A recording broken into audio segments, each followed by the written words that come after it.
Assalamualaikum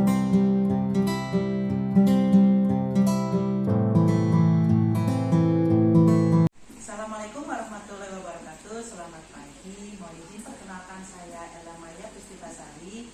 Saya calon guru penggerak angkatan 9 yang berasal dari SMA Negeri 1 Cilengsi.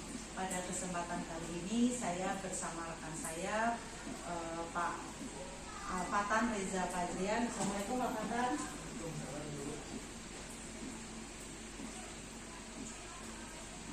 Hari ini kita akan melakukan percakapan pra-observasi. Sebelum nanti saya akan mengamati proses kegiatan layanan klasikal yang Bapak lakukan di kelas. Adapun tujuan supervisi kelas adalah untuk mengetahui dan mengevaluasi proses layanan klasikal BK yang Bapak akan lakukan di kelas nanti. Nah, kenapa tujuan pra-observasi ini adalah untuk mengetahui kesiapan Bapak pada saat melaksanakan klasikal BK nanti di kelas ya Pak ya, dan untuk melihat bagaimana Bapak nanti menerapkan metode-metode pembelajaran layanan yang Bapak lakukan di kelas nanti pada saat memberikan materi layanan BK pada murid-murid ya Pak Fatan ya. Baik Pak Fatan, saya akan menyampaikan beberapa pertanyaan tentang yang akan Bapak lakukan kegiatan pada di kelas nanti ya Pak Fatan ya. Yang pertama, saya ingin menanyakan Pak, tujuan dari layanan klasikal BK yang Bapak ingin capai nanti. Layanan klasikal yang ingin saya lakukan atau yang capaian saya dalam melakukan layanan klasikal sebenarnya itu ya. Klasikal itu diberikan untuk supaya saya itu bisa membuat dinamika kelas yang lebih kohesif lagi, yang mana saya ingin memberikan salah satunya fungsi pemahaman kepada siswa-siswa, terutama sesuai dengan tema klasikal yang saya bawakan, yaitu soal membina persahabatan. Ini adalah salah satu tema yang akan saya bawakan dengan dasar saya mengambil dari keempat bidang BK yang kedua, yaitu bidang sosialnya. Yang mana tujuan yang ingin saya capai adalah bagaimana siswa itu bisa memahami dan memiliki sebuah perasaan positif untuk membina suatu persahabatan yang nantinya dapat dijalani dengan penuh manfaat, dan pertemanan yang jalani bukan sekedar teman saling mengenal, tapi teman yang saling bermanfaat. Jadi itu sebenarnya tujuan klasikal ini saya capai. Antara siswa satu dengan siswa lain itu bisa saling memahami satu sama lain, bisa saling bermanfaat satu sama lain, bisa saling membantu satu sama lain di dalam kelasnya. Seperti itu tujuan klasikal. Biasa sekali ya Pak Fatan ya, dengan gambaran tujuannya yang intinya adalah di sini murid saling memahami satu dengan yang lain gitu dari materi atau layanan klasikal yang ingin Bapak akan sampaikan nanti di kelas. Baik Pak, saya ingin menanyakan kembali untuk area pengembangan Bapak. Nah, untuk area pengembangan yang ingin Pak Fatan capai pada saat memberikan layanan klasikal di kelas itu apa Pak Fatan? Area pengembangan yang ingin saya capai sebenarnya lebih ke arah fungsi pemahaman siswa saya. Bagaimana siswa itu bisa memahami bahwasanya dirinya itu perlu saling mengenal antara teman-teman di kelasnya. Dia bisa menerapkan apa sih yang harus dilakukan dirinya kepada orang lain, kepada teman-temannya. Dia lebih kepada fungsi pemahaman, pengembangan dirinya yang bisa menyesuaikan dengan lingkungan dan teman-teman di kelasnya. Baik. Itu sih. Baik, jadi aspek di sini yang Bapak akan kembangkan adalah pemahaman bagaimana mereka itu dari bentuk sosialisasi. Berarti di sini titik beratnya adalah bimbingan sosial mungkin ya Pak Fatan ya. Bimbingan sosial. Baik Pak Fatan, berikutnya saya ingin bertanya Pak nih, bagaimana rancangan yang ingin Bapak terapkan dalam proses layanan klasikal BK di kelas itu, metodenya, terus strateginya dan model pembelajarannya atau layanannya bimbingan konseling ketika di kelas. Ya, arahnya itu lebih kepada pembelajaran berdiferensiasi sesuai potensi sosial profesional, yang mana sebenarnya kita ingin memberikan pemahaman kepada siswa dengan strategi layanan.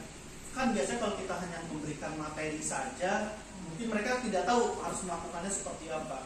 Cuma dengan strategi dan metode yang akan saya berikan di kelas, yang nantinya kita akan lebih praktek tentang pemahaman apa sih bedanya teman dengan sahabat, apa sih yang harus kita lakukan untuk sahabat, apa sih hal-hal yang bisa membuat persahabatan lebih baik lagi, bagaimana sih cara kita merangkul teman, bagaimana sih cara kita mengenal teman, terus bagaimana cara kita agar bisa berusaha menjadi seorang sahabat yang bukan sekedar teman saja. Ya, strategi seperti itu yang harus dikembangkan kepada siswa, yang mana nanti siswa jadi paham, oh saya kalau melakukan seperti ini teman saya akan begini, oh kalau saya seperti ini teman saya akan begini. Nah, itu hal-hal yang mereka pahami nanti untuk di arah pembelajaran berdiferensiasi sosial emosional nanti. Baik. Jadi nanti Pak Fatan akan menerapkan pembelajaran berdiferensiasi supaya mereka saling memahami ya Pak. Ya, jadi bisa menghargai ketika mereka berteman dalam satu lingkungan. Jadi mereka itu lebih saling menghargai satu dengan yang lain, lebih memahami makna dari persahabatan itu seperti apa. Seperti itu kurang lebihnya Pak Fatan ya. Baik Pak Fatan, kira-kira ini kapan ini layanan klasikalnya nanti saya akan masuk ke kelas untuk observasi, kira-kira akan dilaksanakan kapan Pak Fatan rencananya? Kemungkinan nanti akan dilaksanakan pada hari Rabu ya. Karena di kelas 10.5 jam 10 setengah 11 dan 19 setelah istirahat pertama ini kita akan melaksanakan layanan klasikal di kelas 10.5. Baik, hari Rabu jam setengah 11 di kelas 10.5 ya Pak Fatan ya. Baik, terima kasih Pak Fatan. Satu lagi Pak Fatan yang ingin saya sampaikan, sebelum kita akhiri Pak Fatan, dari percakapan pra-observasi ini apa yang Pak Fatan peroleh dari kegiatan hari ini? Dari hal pra-operasional supervisi yang kita lakukan ini, saya merasa saya harus memenuhi segala persiapan saya untuk melakukan sebuah layanan klasikal. Tadi tentang metode apa saja yang akan saya gunakan, media apa saja yang akan saya gunakan, apa tujuan layanan saya diberikan, agar saya tahu titik sampai mana siswa akan memahami materi-materi yang akan saya berikan, pemahaman yang saya berikan. Itu persiapan saya untuk goalsnya. Kalau saya dan goalsnya adalah siswa jadi paham, siswa jadi memiliki rasa empati kepada teman-teman dan seperti itu. Itu sih yang saya rasakan dari kegiatan profesional. Iya. Baik Pak Fatan, terima kasih. Nanti kita akan melakukan kegiatan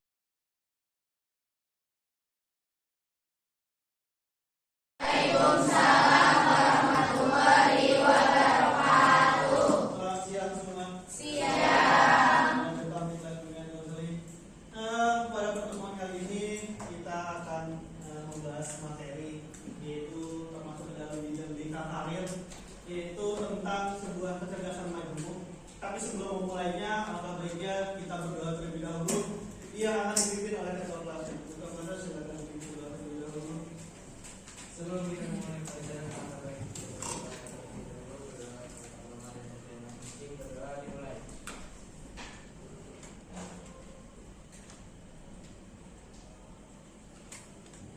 Berdoa selesai.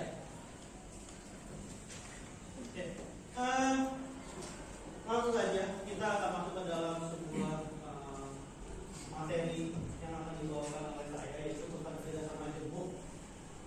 Kecerdasan majemuk ini adalah sebuah teori yang muncul dari seorang tokoh, yaitu dosen dari Harvard, yaitu Howard Gardner, yang mana pada dasarnya pernah terjadi penelitian oleh Howard Gardner dan rekannya itu Elizabeth Shaw, yang mana peneliti dan dosen kognisi sekolah pasca sarjana dari Harvard University. Bahasanya mereka mendapati 9 macam kategori kecerdasan manusia, hal yang mematahkan sebuah perspektif yang mana orang bodoh atau tidak cerdas, karena mereka meyakini bahwa tidak ada manusia yang terlahir bodoh. Ini adalah sebuah penelitian yang dilakukan oleh Howard Gardner, yaitu tercetuslah materinya tentang kecerdasan majemuk, yaitu ada 9 kecerdasan majemuk. Kenapa sih Howard Gardner percaya bahwasanya tidak ada manusia yang bodoh? Kenapa tidak ada manusia yang tidak punya kemampuan dan sebagainya? Karena mereka meyakini bahwasanya setiap orang itu punya kemampuannya masing-masing. Hanya saja setiap orang itu tidak tahu kemampuannya atau kecerdasannya itu apa. Maka dari itu, di dalam materi kecerdasan majemuk ini kita akan membahas sebenarnya apa saja sih kecerdasan majemuk itu dan apa saja sih kecerdasan majemuk yang ada di dalam diri kalian. Sebelum kita lanjut, saya pengen intro terlebih dahulu. Apa sih bedanya orang pintar dengan orang cerdas? Ada yang tahu? Orang pintar itu yang gimana sih, atau orang cerdas itu yang bagaimana sih? Atau di dalam kelas deh, orang yang disebut pintar itu yang gimana sih kelihatannya biasanya? Jadi, orang pintar itu yang gimana sih?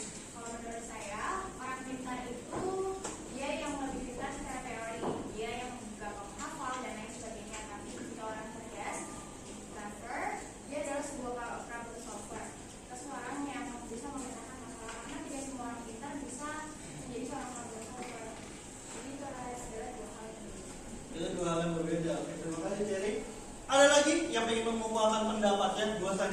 pintar itu kayak gimana sih? Kalau kalian lihat nih di kelas nih, lihat teman kalian satu-satu, mereka yang dianggap pintar itu kayak gimana sih? Kalau menurut pandangan kalian saja, pandangan kalian, yang pintar itu yang gimana? Yang apa deh yang apa? Gampangnya yang apa? Apakah orang pintar adalah orang yang ranking 1? Iya. Kalau untuk standar kelas iya Pak. Kalau untuk apa? Standar kelas iya. Untuk Anda? Iya. Untuk saya standar kelas itu yang di satu kelas. Untuk menurut kamu orang yang pintar itu orang yang ranking kelas, oke. Yang lain, apakah orang yang ranking 1 itu cerdas? Belum tentu Pak. Belum tentu. Oke. Berarti kalian harus tahu apa sih yang membedakan orang pintar dengan orang cerdas itu terlebih dahulu sebelum kita masuk pada materi kecerdasan maju muncul. Orang yang pandai dalam menghafal, orang yang pandai dalam belajarnya, itu adalah dikatakan sebagai orang yang pintar. Orang pintar itu ditandakan bahwa seorang mudah memahami dengan segala sesuatu yang memiliki pengetahuan yang luas. Makanya tadi saya harus nanya dulu, orang pintar itu kayak gimana sih? Orang pintar itu ternyata orang yang mudah memahami segala pembelajaran. Karena kalau kita dilihat di kelas, pasti ada saja seseorang yang kalau misalnya ada guru nerangin, ada yang langsung paham. Ada pada saat guru lain menerangin, ada yang paham. Tapi ada juga seseorang pada saat dia diterangkan, itu tidak mudah paham, tidak mudah memahami. Nah, orang yang tidak mudah memahami itu adalah bukan orang yang tidak pintar, tapi dia cerdas dan bukan di bidangnya. Maka dari itu saya menambahkan bahwasanya apa sih pengertian kecerdasan itu sendiri? Kecerdasan atau cerdas adalah hal yang dapat juga dikatakan sebagai bentuk kemampuan dalam rangka mendapatkan serta menerapkan beberapa hal seperti pengetahuan, informasi, keterampilan emosional, dan juga dari segi sosialnya. Nah, itulah yang membedakan sebenarnya kecerdasan dan pintar. Kalau pintar itu adalah soal pengetahuannya saja, soal bagaimana cara dia belajar tentang segala sesuatu yang ada di dunia ini. Belajar dari teori, belajar dari buku, belajar dari cara dia membaca, belajar dari cara dia mendengarkan dan sebagainya. Itulah orang yang dikatakan pintar, dia mudah memahami. Tapi kalau orang cerdas, dia adalah seseorang yang punya kemampuan dalam rangka mendapatkan serta menerapkan. Bukan cuma soal pengetahuannya saja, tapi juga soal informasi, tapi juga soal keterampilan dan juga emosional sosialnya. Gampang ya, saya akan mengajak kalian dengan sebuah analogi. Kalau orang pintar dikatakan adalah orang yang ranking 1, orang yang pintar nyanyi adalah orang apa?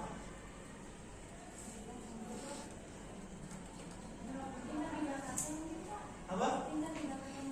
Pintar dalam tingkatan masing-masing. Menyanyi itu adalah kemampuan pengetahuan atau kemampuan apa sih? Kelebihan diri sendiri atau keterampilan ada dalam dirinya. Apakah orang yang jago menyanyi tidak dikatakan pintar?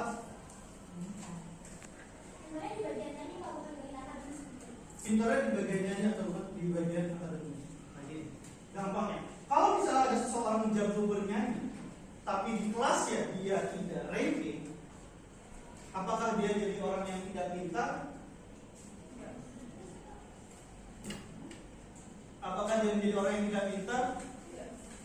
Tidak. Dia dikatakan tidak pintar, tapi dia dikatakan adalah cerdas. Karena bernyanyi itu adalah sebuah keterampilan, bukan sebuah pengetahuan.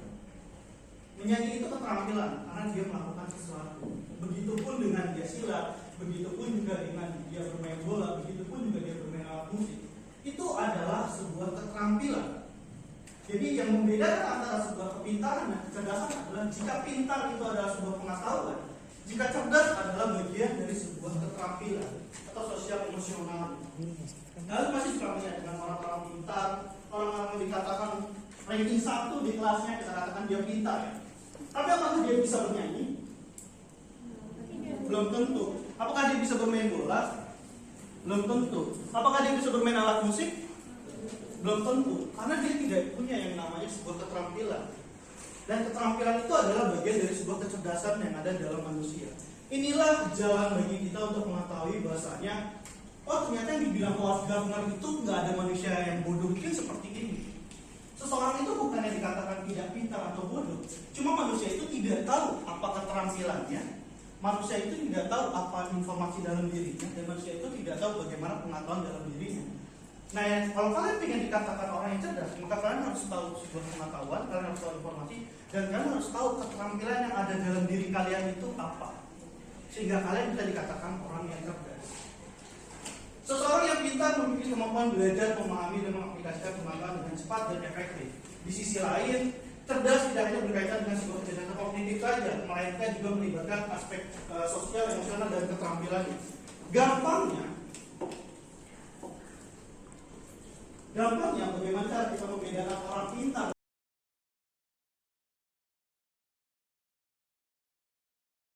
Assalamualaikum warahmatullahi wabarakatuh, Pak Fatan. Waalaikumsalam.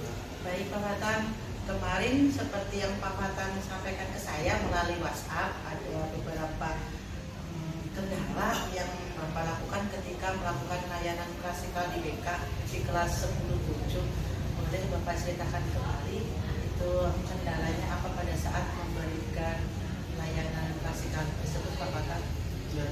Sebenarnya seperti yang saya WA-kan ke Bella kemarin, saya ingin menceritakan tentang kendala saya kemarin pada saat memberikan klasikal di kelas ya Bella. Dimana kemarin pada saat saya memberikan materi klasikal di kelas, kan saya menggunakan materi tentang temanya itu kecerdasan majemuk. Yang mana kecerdasan majemuk ini sebenarnya hal yang baru yang diketahui oleh siswa sebenarnya tentang kecerdasan. Mereka kan tahunya orang itu pintar atau orang itu bodoh, kayak gitu doang ya. Ternyata pas saya menjelaskan tentang sebuah kecerdasan majemuk, yang mana menurut Howard Gardner itu kecerdasan majemuk itu ada 9, mereka itu sebenarnya bingung di awalnya. Oh ternyata kecerdasan itu banyak ya tipenya, kecerdasan itu banyak ya tipe-tipenya. Oh pada saat saya menjelaskan, ya memang mereka masih bingung, makanya masih ada yang bertanya-tanya, emang kecerdasan itu ada apa aja sih, kecerdasan itu ada berapa sih, terus saya kecerdasan apa sih dan sebagainya. Nah itu sebenarnya kendala saya pada saat kemarin memberikan klasikal, bahwasanya anak-anak itu memang kebanyakan masih bingung karena masih mungkin ya baru pertama kali mendengar sebuah materi tentang kecerdasan majemuk gitu ya, pada saat itu kemarin. Nanti anak-anak masih bingung karena ternyata kecerdasan ini banyak gitu dan mereka belum bisa mengidentifikasi kecerdasan yang dia miliki seperti itu Pak Fatan ya. Iya. Terus Pak Fatan pada saat karena melihat kebingungan anak-anak ini, model apa ya pembelajaran yang Pak Fatan lakukan, model layanan apa yang Pak Fatan lakukan supaya anak-anak murid-murid ini paham bahwa dia bisa mengidentifikasi kecerdasan yang dia miliki seperti itu.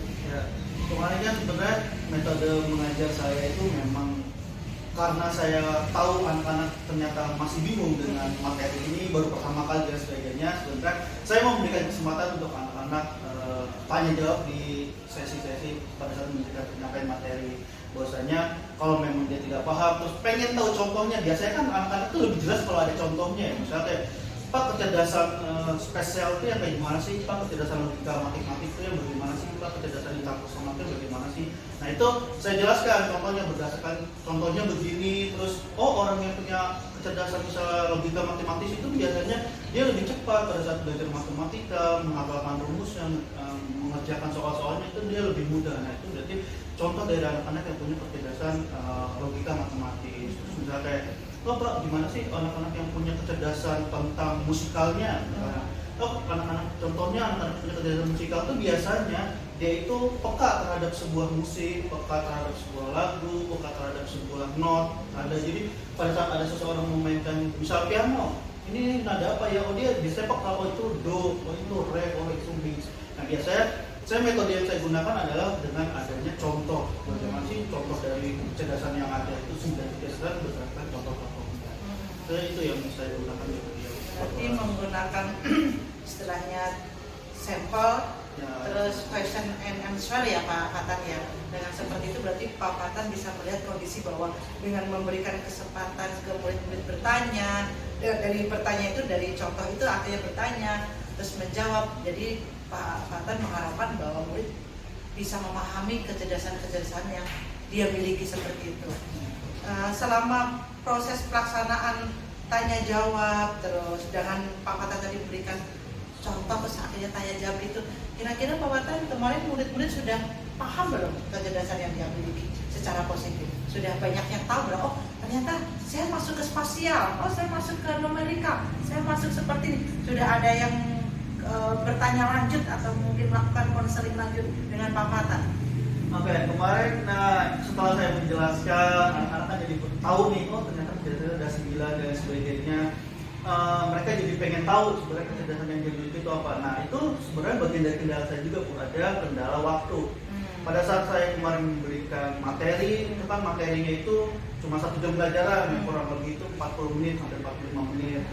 Dengan saya memberikan waktu itu, saya menjelaskan dan sebagainya, kita tanya jawab, penjelasan dan sebagainya, ternyata waktu saya kurang untuk memberikan tindak lanjutnya berupa tes. Ada tes secara tes psikologis lah, kira-kira mereka bagaimana sih untuk mengetahui kecerdasan apa ya yang dominan dalam diri saya. Itu sebenarnya saya punya tesnya, cuma belum sempat saya berikan kepada siswa-siswa di kelas kemarin karena karena kendala waktu sudah habis. Makanya nantinya di pertemuan selanjutnya saya punya rencana untuk memberikan sebuah tes tentang kecerdasan majemuk kepada anak-anak. Nanti saya mengirim sebuah link, mereka mengisi tentang beberapa pertanyaan tentang dirinya. Nanti akan muncul beberapa hasil, ternyata yang dominan di dalam dirinya itu kecerdasan apa sih? Misalnya kecerdasan interpersonalnya berapa persen, kecerdasan musikalnya berapa persen, kecerdasan kinestetiknya berapa persen, kecerdasan logika matematiknya berapa persen, naturalis dan sebagainya. Nah itu nanti saya rencananya untuk minggu depan saya lanjutkan untuk memberikan tes pada mereka tentang kecerdasan majemuk, karena mereka setelah dijelaskan ternyata penasaran, oh Pak ini saya pengen tahu nih materi apa, kecerdasan apa yang ada dalam diri saya, kecerdasan apa, saya jadi penasaran. Karena kebetulan juga mereka kan nanti di kelas 11 memilih sebuah jurusan kelas yang nantinya itu sangat mempengaruhi dia untuk memilih jurusan sesuai dengan kemampuan dirinya. Ya tadi Pak Hatta sampaikan ada kendala waktu ya, tadi waktu itu akhirnya mensiasatinya dengan memberikan kuis ya. Kalau seperti kuis atau mungkin tes yang mengarah ke bagaimana mengidentifikasi kecerdasan mereka, akhirnya mereka jadi paham betul, oh ternyata kecerdasan saya seperti ini gitu.